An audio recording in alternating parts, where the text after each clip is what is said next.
And now he's a postdoc at Naples. And today, he's an expert of quantum information science, quantum thermodynamics. And today he's going to tell us about the non-stabilizerness involved in inequality violations. So Stefano, the stage is yours. Thank you. And well, thank everybody for being here, and also thank Martin and all the group for hosting me this week. It's a pleasure. So today we're going to be talking about non-stabilizerness in Bell inequalities violation. And first of all, this has been a joint effort of our group in Naples, which is made by some more seniorish people in the upper panel and our PhD tribe in the lower panel.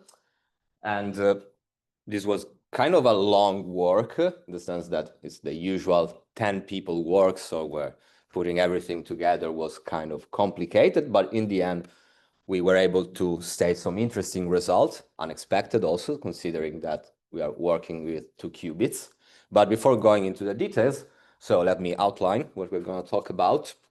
So we're going to start by some very brief introduction about the Bell's inequalities. Then I'll be introducing non-stabilizerness, that is magic. And then I will introduce first our analytical results, which consist in 3 theorems. And then I'll be moving to a probabilistic part of our paper where we study how to violate CHSH inequalities with random states. So you probably know this, but all this thing of the Bell inequalities essentially stems from the original problem that Einstein had with quantum mechanics, namely that God does not play dice, or maybe he does. And so after his statement, they, of course, put out their famous EPR paper about whether quantum mechanics can provide a complete physical description of the world.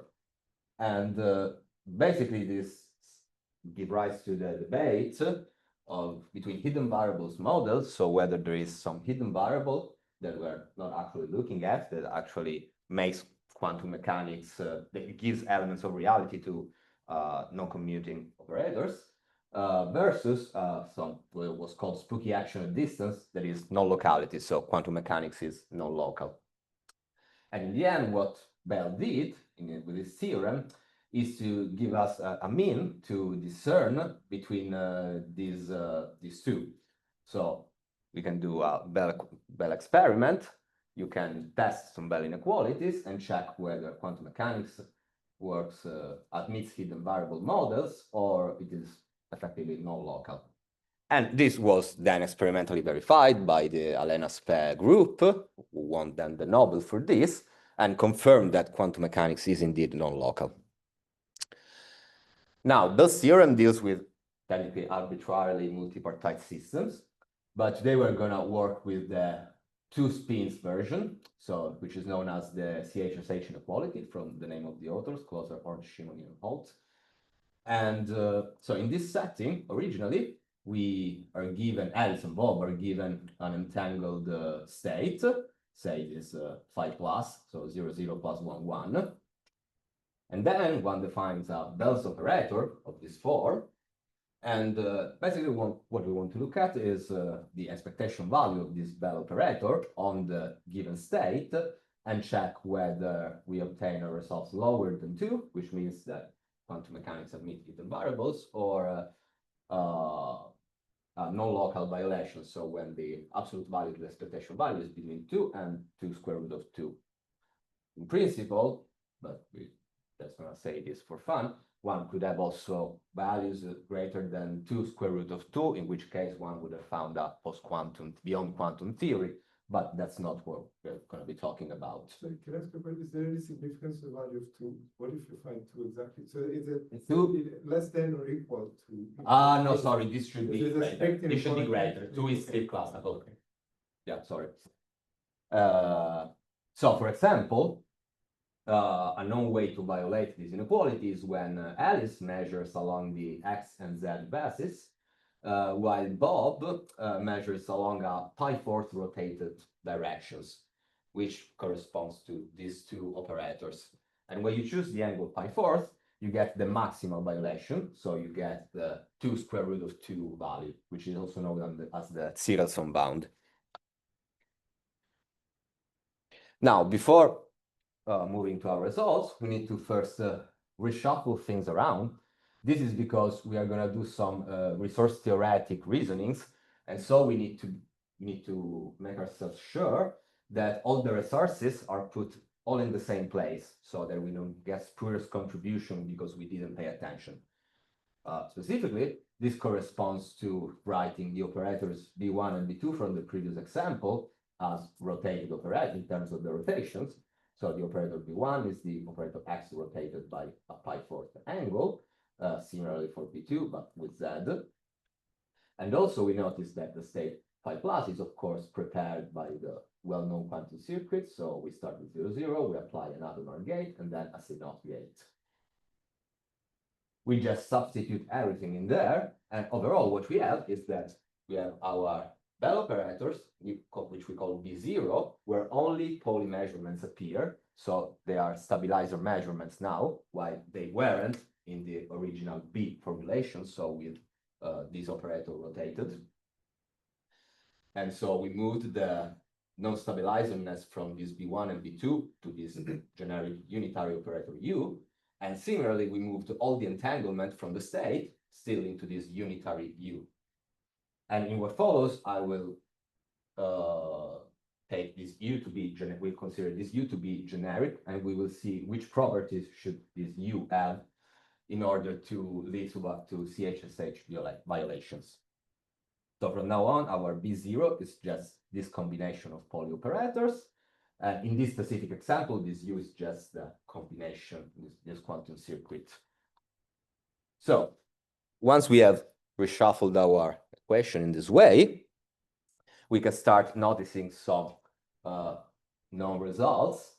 So namely that, of course, without entanglement, so if the unitary U is separable with respect to the Ellison-Bob partition, of course, we are guaranteed to get a value lower than 2. And it's also possible to prove, I mean, it was understood before our work by Mark Howard in his work, that you need also some form of non-stabilizerness, so that if this U operation is a Clifford one, you should also expect to get results lower than 2, so no non-locality. This is true also for mixed states, important. And so from this, one concludes that one needs a unitary operator U in the equation, which is neither Clifford and nor local. So before moving to our results, let me also introduce magic for case this is needed. So basically, the main point is that stabilizer states are efficiently simulatable with a classical device due to these works by Gottesman. And how you define Clifford states, basically you start with the group of n-qubit Pauli strings, then you define the n-qubit Pauli group, which is just the Pauli strings with a plus, minus 1 or I phase. Then the Clifford group is defined as the normalizer of the Pauli group, so it's made out of all those unitaries that map by conjugations Pauli strings into Pauli strings. And finally, we can define the set of pure stabilizer states as those states as the orbit along the Clifford group of any stabilizer state. Specifically, we know that 0 is a stabilizer state, so we start from 0, and then we can apply any Clifford operation and obtain all the stabilizer states. And so in general, non-stabilizerness is a measure, so it's a quantity that tells you how far you are from the set of the stabilizer states. Now, while there are a lot of measures for non-stabilizerness, recently the stabilizer Renyi entropy has been introduced, which has several advantages because it is computable without any minimization or maximization procedure. So you can just compute it, actually. And to do that, so you start with your pure quantum state, you just define these quantities, which is just the square of the expectation value of the state over the string P divided by a normalizing factor. And indeed, these coefficients form a legit probability distribution. And so starting from there, you can just define the Renyi entropy of this probability distribution. And this turns out to be a good measure of magic in the sense that it is faithful. So it is zero if and only if the state is a stabilizer state. It's a variant under threefold operation and is also additive under tensor product structure. So it means that if I have a psi of the form psi1 tensor psi2, I get that the magic is the magic of psi1 plus the magic of psi2. Also, we will be dealing also with a specific form of non-stabilizerness in the following, which is the non-local magic, which is simply the stabilizer Rényi entropy of the state minimized over all possible bipartite unitaries. So we act on with so we try to wash away magic with local operations, and what remains is the non-local magic. So for instance, if you take a generic one qubit state of this form, as a function of theta, you can see that this is the stabilizer Rényi entropy of order 2. And of course, it maximizes for the angles that are multiples of pi fourth, so pi fourth, 3 pi fourth, and so on. And of course, the minimum is for stabilizer angles, so by half pi, and so on. Sorry? For the non-local magic, so this is defined in terms of like all bipartitions? No, this is the whole magic. This is a stabilizer, the whole stabilizer. No, but I'm just asking for the non-local magic. Uh-huh. You have like min over UA tensor UD. Yeah. That's for any bipartition, right? You choose the bipartition, of course. Okay, so I guess if you choose like not just a bipartition, but like many different, so for instance, like, you know, single qubit unitaries, like all tensor products of that, or just, you know, some generic thing, is there's still like kind of a meaning to that, or is it like really only meaningful in like kind of a bipartite? No. You can define multipartite scenario. You just minimize over a multi-local unitary operation. But of course, the more party you have, the more complicated this minimization is. So it's kind of a pain because, of course, there is no, beside the 2 qubit case, there is no analytics on this.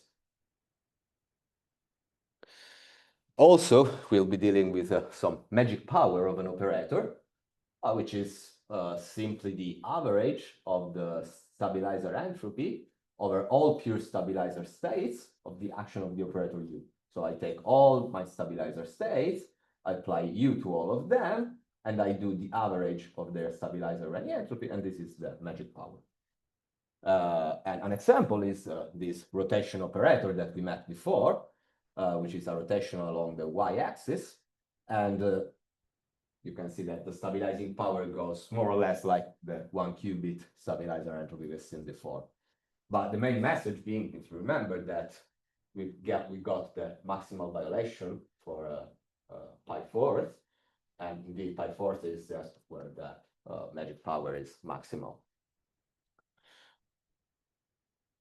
Now, we can also start getting what we want by looking at this very simple plot. So the solid black line is just the expectation value of the Bell operator B0. Of course, we are assuming we have the state 0, 0, and then we define this W theta, which is just the circuit without that we have seen before, but with a generic angle theta. And we can see that the violations happen in regions where either the non-stabilizing power of this operator or just the magic of the corresponding state are different from 0. Also, notice that this value of 0 in 3 pi fourth and in 7 pi fourth is just a symmetry matter. So indeed, if we started this instead of 0, 0 with 1, 1, it would have been the other way around. So it would have been 0 in pi fourth and 5 for pi, and 2 square root of 2 for these other 2 angles. That's why you see some zeros. Sorry. Yeah. Okay. Please. You know, the original CHSH inequality is for the specific state starting with 0, 0. Yes. Right. But here, for that particular state, there is no violation. For which state? For the 0, 0.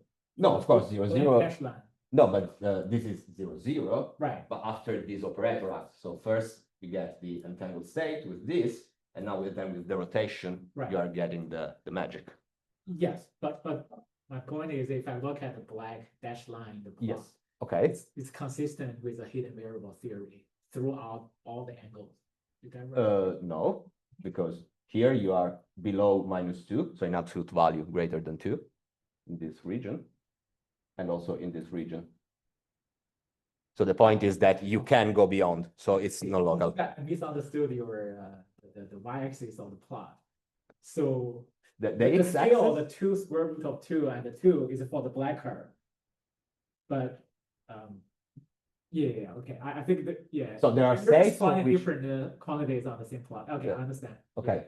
So the point is that with some states, you can show that indeed you get in no locality, and for most of states, as we're gonna see, you're not going to observe no locality. Mm. That's the main point. I probably shouldn't have talked about hidden variables. So can you comment on the fact that you're not violating the inequality between pi over 2 and pi? Well, that's because it's this rotation, Ry theta, for pi half, pi, and 3/2 pi, it's just, it's an Hadamard, basically. So it's a Clifford operation. I see. Okay, got it.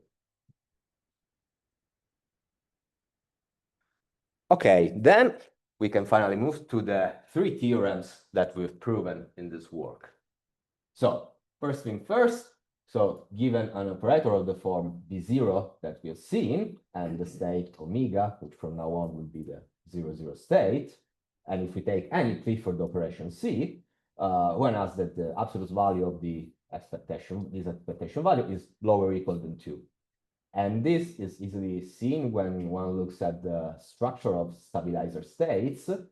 So you just write this C omega dagger as a stabilizer state in terms of the generator of the corresponding stabilizer abelian subgroup, and you see that it's basically impossible because of how they are done to go beyond 2, above 2. Then, and this is already more interesting, if we take a unitary operator, which is we call symmetric, whereby symmetric we mean that it's just commute with a swap operator, and once again we have our usual CHSH operator B0, then also we are guaranteed to stay below 2. So in a way, this tells us that we need some asymmetry between the two parties, Alice and Bob. They shouldn't act in the same way. So they should be able to know who did what, in a way. Finally, and this is possibly the most interesting result, we have also that not all magic is good for these violations. So we need it, but we don't just generically need it. Specifically, if we have a state which has non-zero, non-local magic, then we are sure that we cannot achieve that Sirenson bound. So whenever we have non-local magic, we can go above 2, but we'll never reach 2 square root of 2. And this is already kind of surprising because the non-local magic is also connected to entanglement. So somehow we have that the magic that is connected with entanglement is bad. While on the other hand, we also can show that if the state has 0 local magic, also we are guaranteed not to violate. So summarizing, on the one hand, so if we have no local magic, we cannot achieve the Sirenson bound. And also, in order to guarantee to have the possibility of violating, we need a state which has local magic different than 0. Actually, very naive question about the previous slide. My understanding was that there's an operator that basically is able to tell you about magic. And Yes. you take that operator, calculate the expectation value in the state, and based on the value you get for that expectation value, you can identify magic and the extent of Bell violation, right? But that seems to be given by this red curve that, you know, in the red dashed curve labeled M2. This one. Yes. So it looks like you need more than that. You need an operator, but you also need to know something about the state you started with. Yes, absolutely. As you're going to see, actually, what we found is that it's quite fine-tuned, a CHSH violation. And we are going to be even clearer later when we are going to talk about random states.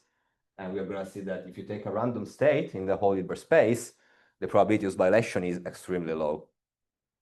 So that's going to be the take-home message. And also we'll discuss how to try to optimize for this probability and getting something better. I don't know if I answered your question. So once we have stated our results, and this is where the analytics stops, we start asking ourselves more questions. So, and these questions are first, how these violations of the CHSH inequality are connected with quantum resources. So beside the magic, we are going to see also the capacity of entanglement, which is a measure of anti-flatness. And also we are going to see how states violating the CHSH inequality are distributed according to these quantum resources. Yep. So do you need a kind of maximum local magic in order to reach the 2 square root of 2? No, the point is that, so you need local magic for sure, but most importantly, you need to be sure that there is no non-local magic. Right. But to reach, I understand the part that we cannot have non-local magic in order to reach that limit, the 2 square times square root of 2. But I'm asking, is there any specific feature in the local magic that leads to this bound, the 2 times square root of 2? No, we believe that, so what I would tell you is that somehow the necessity for local magic is connected to this symmetry requirement in a way, because if you have something local, it goes, in a way, it guarantees that it belongs to one of the 2 subsystems. Right. And so in this sense, it's making also the operator not symmetric. So non-commuting with the swap operator. But this is more the intuition, and it's not like one local magic is not equal to the other, right? They cannot be equal. Which one? The 2 spins, right? The local, Yep. talking about Exactly, magic, exactly. Right? They cannot be equal. Exactly. Yeah, exactly. And that's my take. So if I interpret what you said a bit more, to reach that bound 2 times square root of 2, yep, there could be more than one situation corresponding to that bound. Yes, absolutely. Okay. Absolutely, yes. Because for instance, you can take a B0 that is different from the one I've shown you with x, z, blah, blah, blah. You can take, for instance, x and y and do the same kind of combination. But in that case, the state leading to the violation is not the phi plus state, but it's the psi minus. So there is so depending on which in which directions you're measuring, orthogonal directions you're measuring, you need to choose the correct Bell state. It's they are connected, they're not independent. So indeed, in this plot you can see some. So we're plotting the entanglement entropy of this state row. By the way, this is just a family of states. Why we chose this? Because we can get some analytics from this.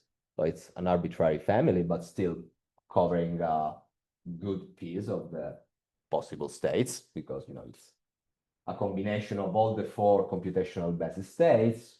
So it's we decided it's fair enough to use this family. And starting from this state, you can compute, of course, the partial state, the reduced state with respect to the AB bipartition, and compute the entanglement entropy, the non-local magic, right once again, and the capacity of entanglement, which is just this quantity. And as I anticipated, it's basically a measure, yet another measure of anti-flatness.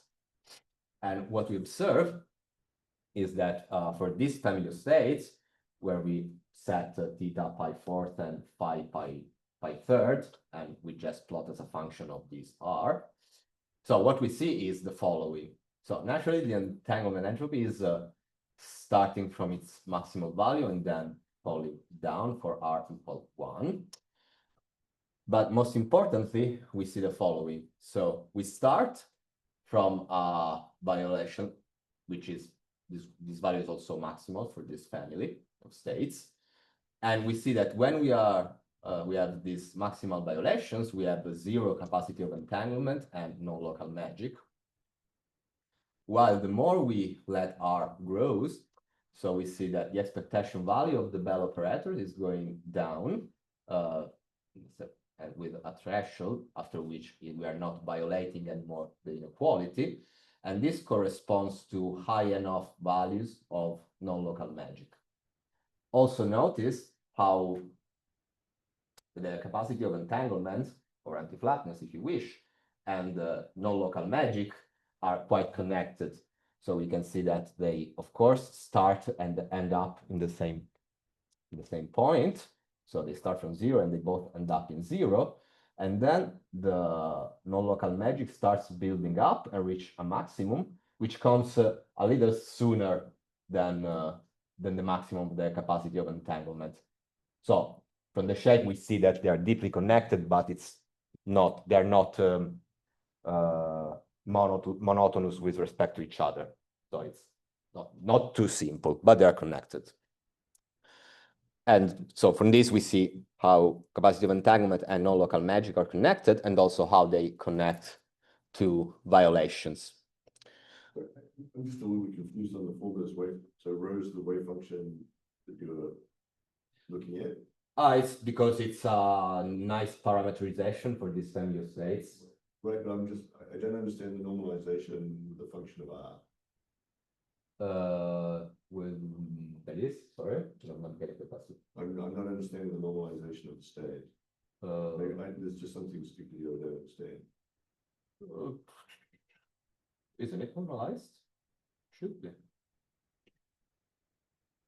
Because this is When R is 1, all the coefficients are 1.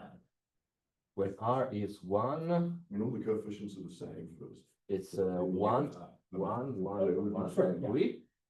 When R equals 1, fine, but for R equals, we're plotting as a function of 0.2. For instance, at 0.2. Yep. How does the state normalize? Right. I honestly don't remember. Fully honest. But I remember when we double check somehow this is fine. Okay. This is a good state. All right, so there's just something here. Yeah. There's I a wish- sign there, so there's a potential for R plus 1 to cancel another R plus 1. Yeah, because there is also a minus sign here. The probably and the phase is. I remember that somehow everything. Is there anything, so this point where the curves converge around 0.6. Yep, this one. 3 or something, so these are actually not converging at the same point? No, It's no, nearby. it's just a graphical thing. These two are meeting here, but these others are meeting down here. No, it's just. And none of the crossing points are where the two curves are crossing are on the violation line. No. There's crossing just things slightly above. No, it's just a graphical artifact. No, nothing deep about it. So next, as anticipated, we studied these violations with considering state with given resources. So what we did was to sample random states from the Hilbert space, a lot of those, placing them into bins according to their entanglement entropy, non-local magic or local magic, and then check how many of those were violating the CHSH inequality. So very, straight and direct, not tricks. And so what you get is that, okay, you have a higher probability of violating in presence of higher entanglement entropy. Well, expected. We already knew that to violate the Bell inequality, you need entanglement. So fair enough. While here, so not only you get some confirmation of the goodness of the theorems, theorems of course are good if the demonstration is correct. But we see, of course, so this is kind of counterintuitive in a way, because we see that with growing non-local magic, we are getting higher probabilities. So first glance, you would say, no, so then your theory, you told us crap. But this is not the case. The point being that so non-local magic and the total magic are not uncorrelated. So in order to have large non-local magic, you will have also large local magic. And so that's why in the end, you might end up violating. And also there are way more states with high non-local magic than states with low non-local magic. So a lot of states that are somehow forced to have also local magic. And so in the end, that's why you get a higher probability. That's more or less what's going on. Notice indeed that, for instance, this one where the quantity of interest is the local magic, from a certain point on, you don't get states anymore. And this is because here you are saturating the local magic that a state can have. After a certain point, you need to insert non-local. You cannot inject locally anymore.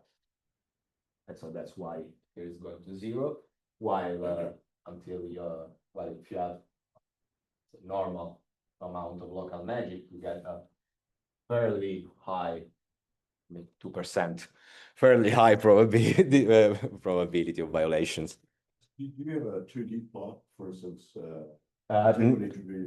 Next slide, we have some density plots. Yes, but I saw. Very naive question. What do you mean when you say quantum resources? Either magic, entanglement, some coherence is a quantum resource. Then if you go to dig deep enough, you will find a very large zoo, because also imaginarity is a resource. There are resource theory for this. Non-Gaussianity is a quantum resource.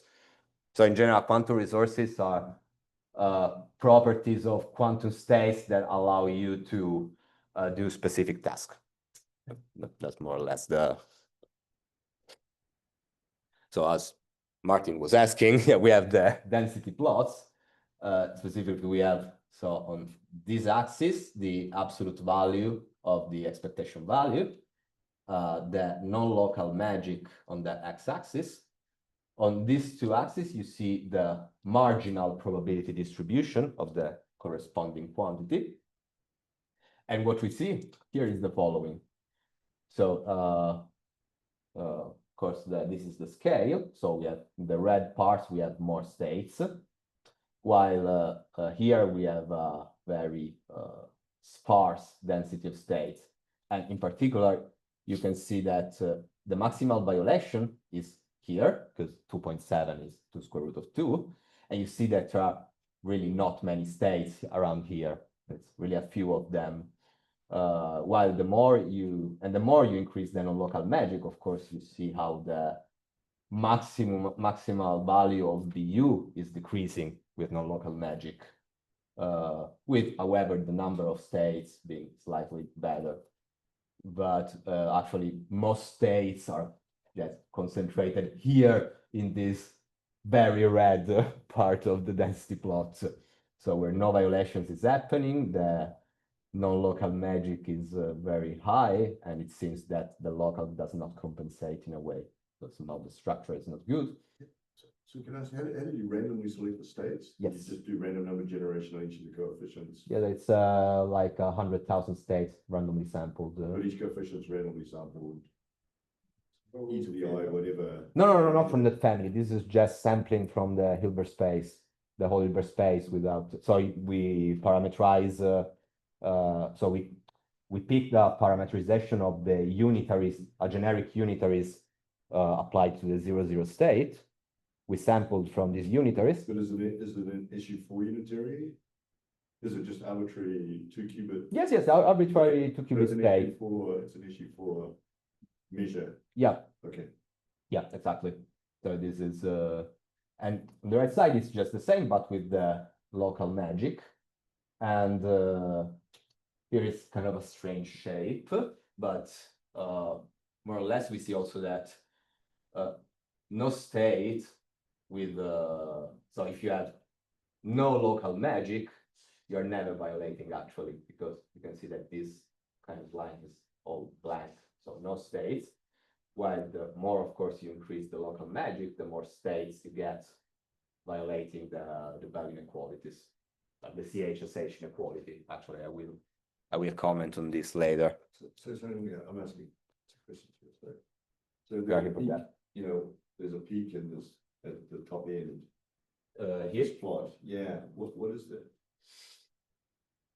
No, it's difficult to say because, so the point is that the relation between local and non-local magic, so how the Hilbert space is done, the geometrical interpretation of this on the Hilbert space is kind of unclear, because the exact relation between local and non-local is not yet clear. And so it's hard to say why it has this shape. There is no particular reason, I would say. Is it really a cusp or is it smooth? It looks like a cusp from where I'm sitting, but then I'm just Honestly, we didn't look at it in this way, so I couldn't tell, honestly, because we should probably increase the sampling in this area and check what's actually happening to say something like that. And also, this is in a way arbitrary. I mean, it's a shape that we get like this because we chose these two quantities. I don't know. Yes, to check what you're asking, we should probably redo the sampling with way more points. Whether this would lead to something, I couldn't tell, honestly. Might be, might not. So you span this entire space in terms of those variables on the previous plot, or is this? No. We are spanning the entire space arbitrarily. So we just pick 100,000 random states from the Hilbert space, and we just, for each of these states, you compute the non-local magic or the local one, and so you place it on the corresponding point, and you also compute the value, and you just fill in this color plot. So you did the minimization. When you state you numerically did the minimization of 100,000. Yes. Yeah, so it was taking time. It took some time, but it's also 2 qubits, so it's not even that heavy. It takes a few hours, but not tragic, I would say. I've seen worse. If you have a non-local magic, you need to do that minimization. Yes, but for 2 qubits is fine. Sure. Yeah. Because the problem when you want to compute non-local magic is that, so how you compute it is just you apply a random multipartite unitary, and then you check, okay, has the magic diminished or increased? Oh, it has increased. No, go back and try a new one. Oh, It diminished. Oh, okay, fine. Let's keep this state and apply a new one and check if it diminishes. So for 2 qubits, this is guaranteed to converge. When you're doing more than 2 qubits, you don't know if you are in a local minimum and you get stuck. You could get stuck there. The landscape is complicated, and so it's annoying.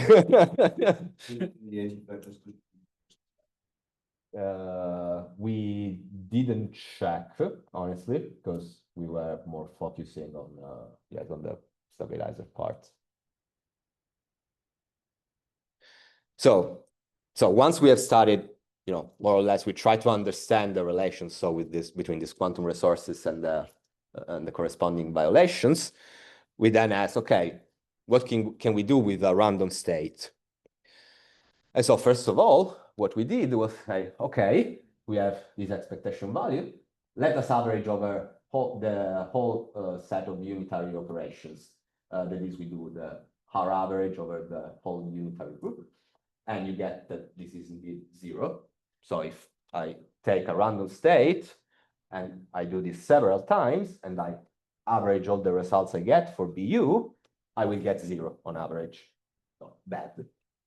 And of course, we also compute the variance, the corresponding variance, obtaining this number, which is for fifth.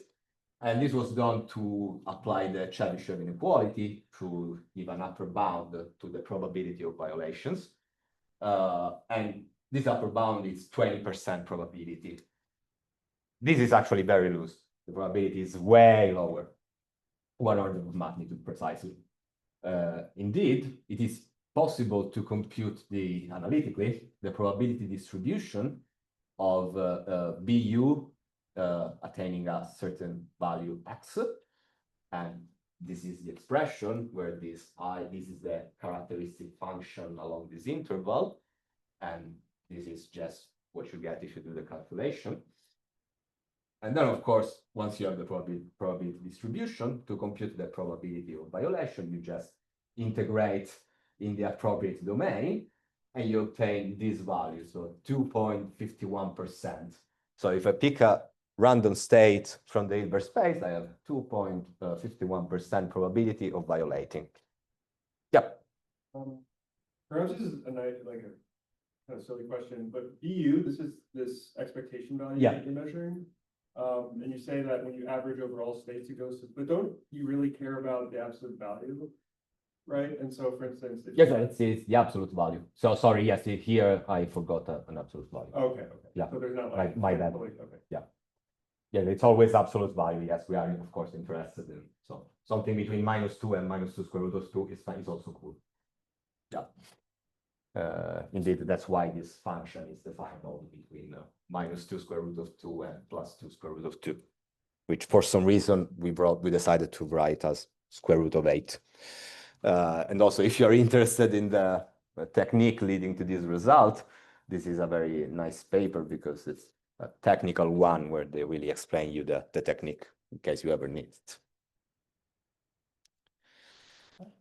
Trying to understand what the meaning of this small percentage is. So you have a Hilbert space with lots of states, and then, of course, many of those states are not reachable in any real Hamiltonian dynamics. Yes, of course. So is this, when you say it's 2.5% of states are showing this violation, Yeah.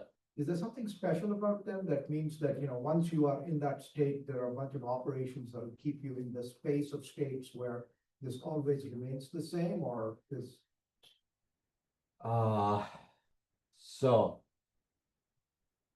So from our perspective, first of all, this means that, so the idea that we got when we got to this calculation was, okay, everybody thinks that violating the CHSH inequality is something almost trivial because everybody did it for 50 years. But we're actually realizing that it's way more fine-tuned than one would expect, because you need your first entanglement circuit, then you need to apply the transformation that does magic, so the local rotation. Right, So that I appreciate, but I want to see if there's any other thing that's connecting these states. Once you fine tune it, is there something that protects it? Some real physical system.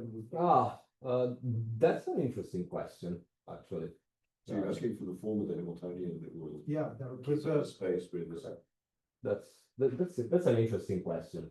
I can't answer. I don't know the answer. I agree it's a very interesting question.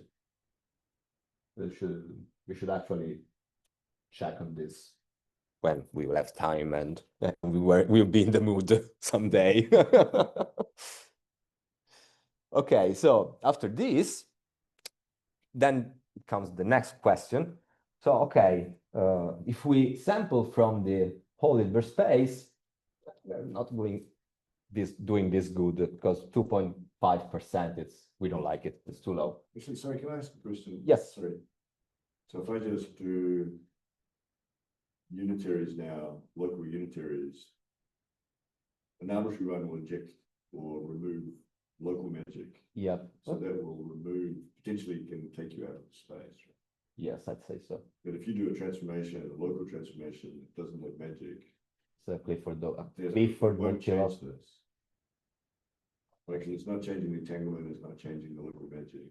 yeah, probably, yes. So those would keep you in space. Yes. And indeed, wait for a couple of slides. Okay. So, as I was saying, we were saying, okay, since we cannot do very good over the whole inverse space, let's try to build ensembles of operations that kind of optimize this probability. And this is done with this technique, which is called isospectral twirling. So the idea is that we want to build an ensemble of unitary operations, starting from a core unitary, you see, and then acting by conjugation according to the unitaries belonging to subgroup G. And also, we define this average of the expectation value. Yes, it's an absolute value somewhere. And we will write this using the swap trick. So we just, instead of having the whole thing, we just write it on a double tensor product. And here for the variance, we need 4 copies. And the idea is that you can write everything in terms of this object, which is the isospectral twirling of order 2k, where what you're doing is you are taking a unitary operator and you are randomly rotating it. So basically, this is averaging over the eigenvectors, over all possible eigenvectors, leaving the eigenvalues unchanged. So the idea is that we are putting ourselves in the setting where we have good control of the eigenvalues of the unitary operation, but we have low control of the eigenvectors. So there is some kind of noise, imperfection, whatever. And you model this as a unitary noise, and you want to average over it. And so with this object, basically what you want to do is to build, as I said, a good ensemble of this form that leads you to higher violations. So the idea is, okay, I have my state, I have my 0, 0 state. I want to implement a given circuit, which is the IQuore, but I also allow for some unitary noise and say, okay, what is a good unitary core unitary to maximize this probability? This is the idea.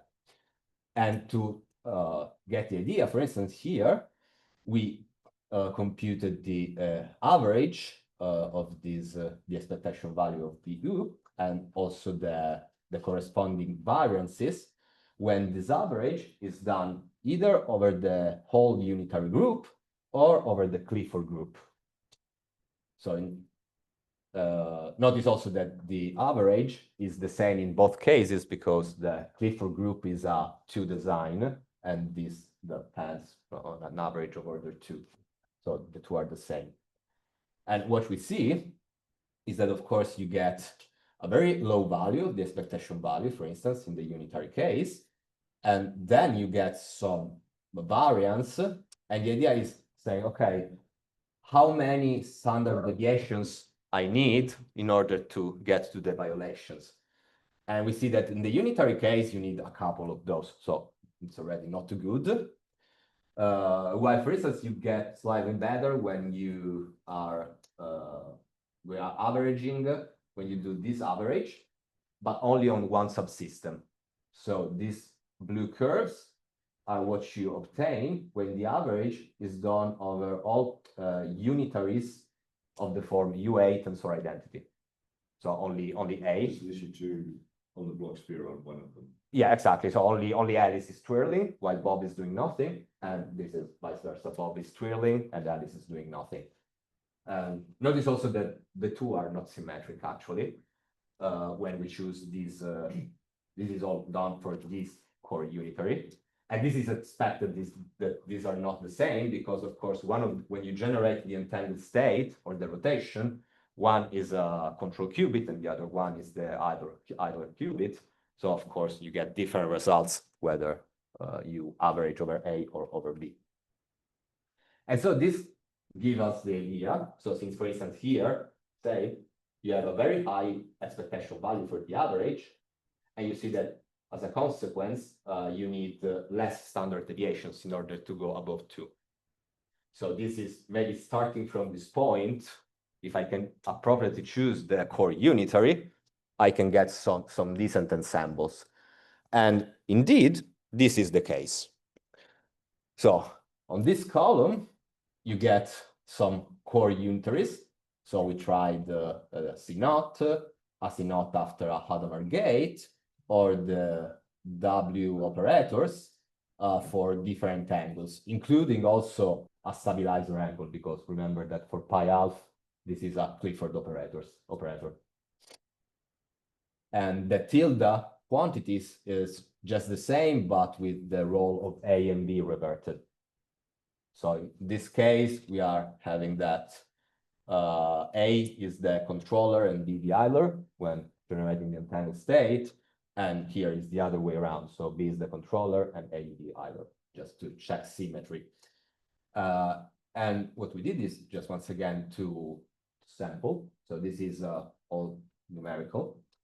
And what you observe is that, okay, the probability of violating when you do the average I was talking before over the full unitary group, in general, give you that low probability that we already computed analytically. So it's always around 2.5%.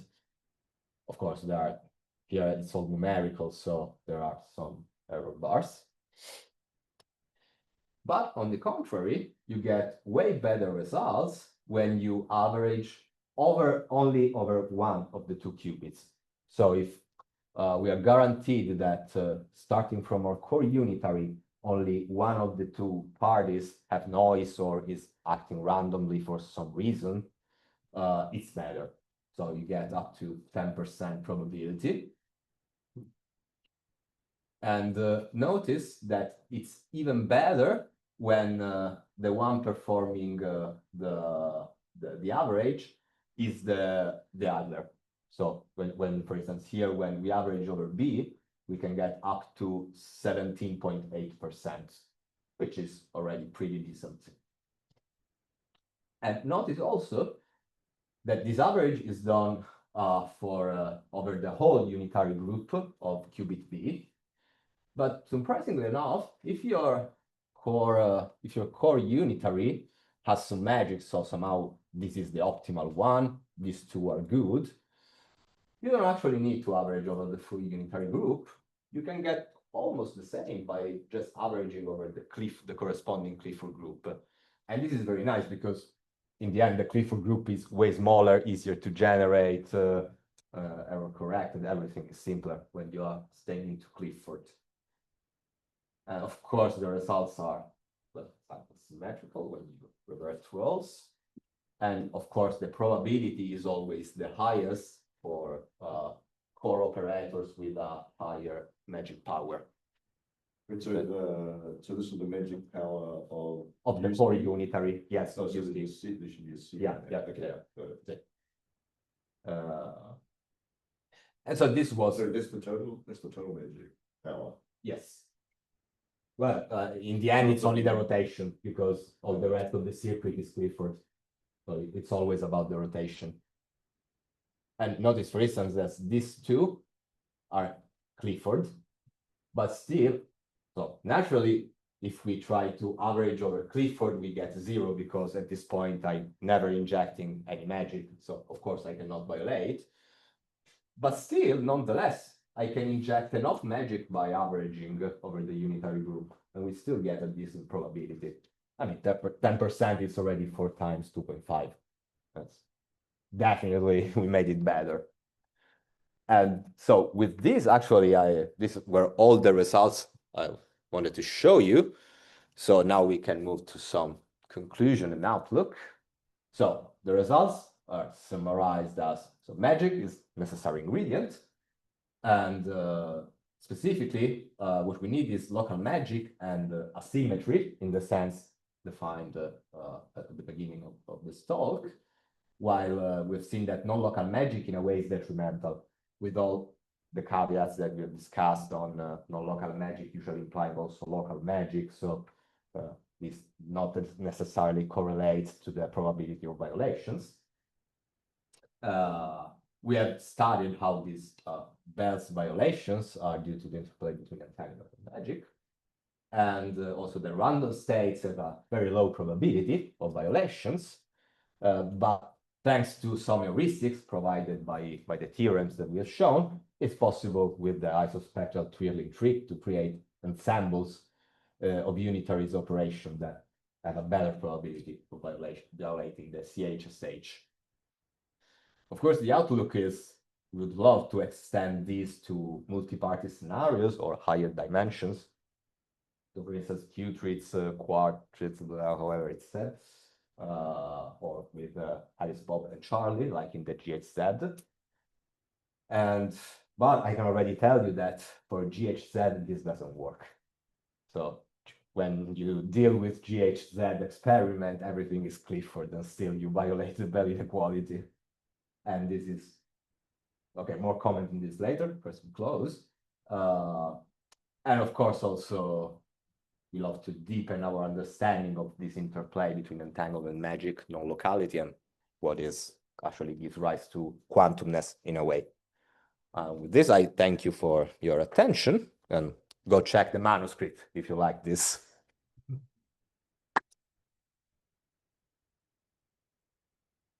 Definitely, thank you very much for the very interesting talk. Now we can some questions for Stefano. So, more questions. Yes, yeah, we already have a lot of discussions. So maybe let me ask the people on the Zoom.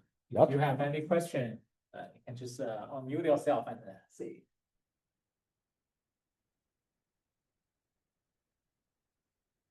Yeah. Seems no. So Seems maybe nobody's. So can you comment on what your expectation or like intuition would tell you about more than 2 qubits? So, Because in 2 qubit system, you can only really have like one kind of entanglement. It's just entanglement between A and B. yep, But on three qubits, for example, it can be different. Right? yep. So the caveat is that I'm not an expert on Bell inequalities. First of all, it's a large field where a lot of people have been digging very deep for a lot of decades.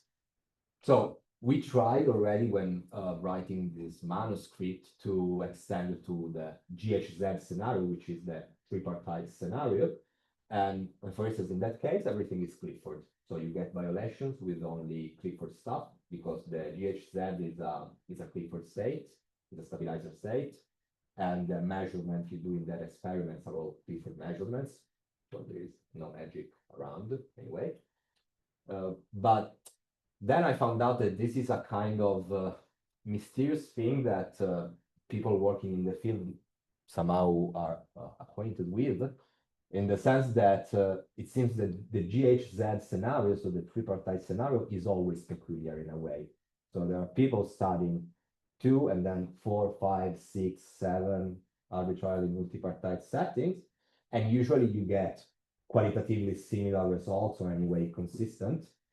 And you always get problem for the GHZ case, because somehow, for mysterious reason that for sure I don't know, it's different from the others. And nobody, it seems, I asked around, it seems nobody knows why. Kind of mysterious. While I've been told, but I don't know if we will ever have time to extend this, that all this construction should possibly work, for instance, in the 4-partite scenario, which is the simplest after 2 and 3. But already when you are dealing with 4 parties, the analysis becomes very involuted because you need to consider several correlations, and it gets technically complicated, not conceptually, but calculations just become very annoying. Do you have any expectation of how W states would violate or not violate these kind of inequalities? So all the W state is a stabilizer state.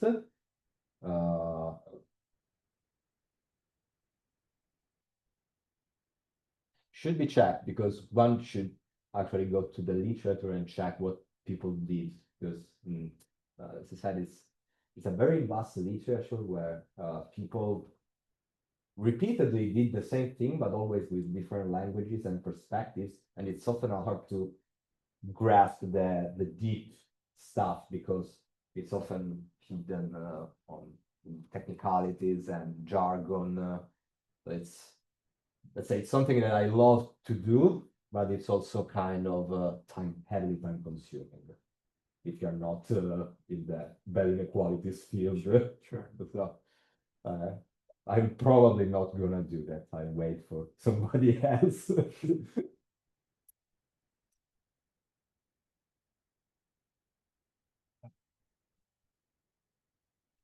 Really remarkably interesting results.